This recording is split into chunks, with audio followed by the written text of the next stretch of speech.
Hi there. We're back. I took that little slurp of coffee and I'm about to get Deborah from Yorkton on the phone. Let's just give her a call. I was able to, on a break earlier, let people know that I was running a few minutes behind. And I am very thankful that everyone is so good to me and lets me run behind. Hello. Hi, Deborah. Hi, Annie. Hi. Sorry we're a few minutes behind. I Okay. tried to text you as quick as I could to let you know. Yeah, that's So okay. even though we've seen each other in person, we haven't really done this on the phone, I don't think, right? Once we did, yeah. Okay, so you know how to do this then. You're going to go ahead and tell me when to quit shuffling. Okay.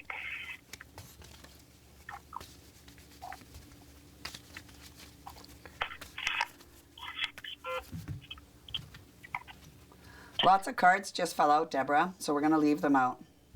Okay. Okay. Okay, you can stop. Okay, we're going to cut the cards, so I'll start running my hands up and down the deck now. You tell me when to stop, and we'll do so again. So we'll start now.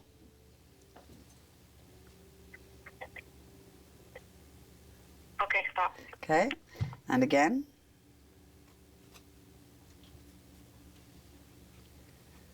Okay. Okay. So kind of a lot going on in the here and now. It kind of shows there in the cut, and also shows your partner with a couple of worries here, but I'm not going to get into that. Instead, I'm going to run and go ahead and run out your first 5 cards. And Deborah, you go ahead and ask me your question.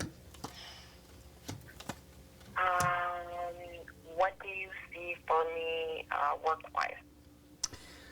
You're missing it, eh? Yeah. It's been kind of a long haul for you. I do see this. You can't rush going back to work too quick, okay? Okay. Do you have a position you're going back to already? Yeah. Okay, because it's showing not to rush going back too quick. So in other words, you have to follow orders, because it is showing here that you could find yourself revisiting the hospital if you go back too quick. Okay. Okay, does that make sense? Yeah. Okay. But it is showing here that you have been missing work for a while. Hi there, just walk on through, don't be shy. We're taping a show. Yeah, come on in. So it is showing here that you will be back to work before too long, but it is showing that you've had enough of staying put. Okay? Okay. Does that Okay. make sense? Yeah. Yeah. Do you have some more testing coming up? Not that I know of. Okay. I do tend to think we are going to have one more appointment with another person before we're perhaps back to work full time. Okay? Okay. Okay. So sometimes what happens with long-term disabilities and that kind of stuff, what can happen is just that they want a second opinion, you know what I mean? Okay. It'd be ridiculous if they did, quite frankly. But I do see you returning back to work before summer. Okay. Okay, does that help? Yeah. Okay. Okay, so Bruce, does she have time to elaborate on her question at all?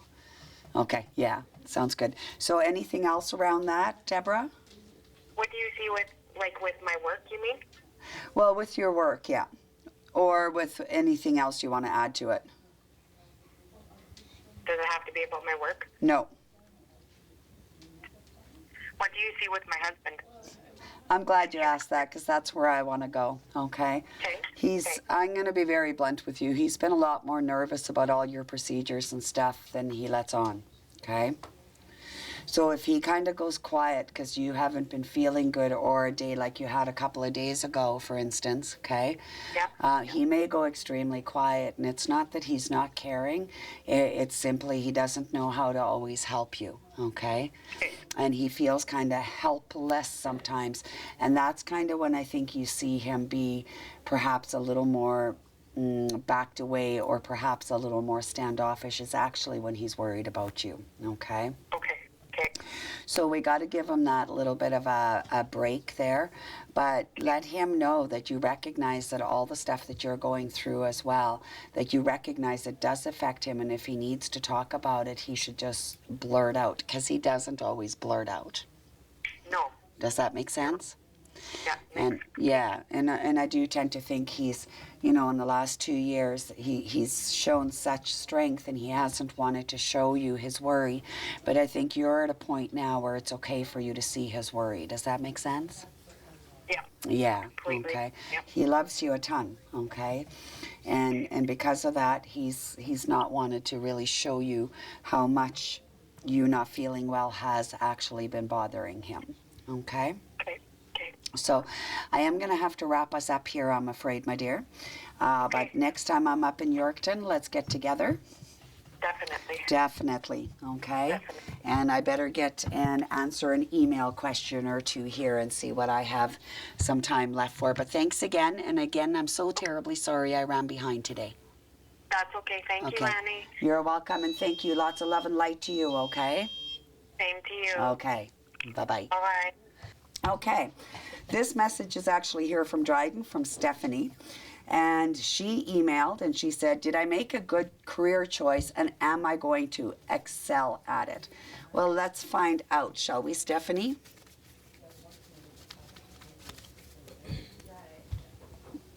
I almost forgot which is my left hand.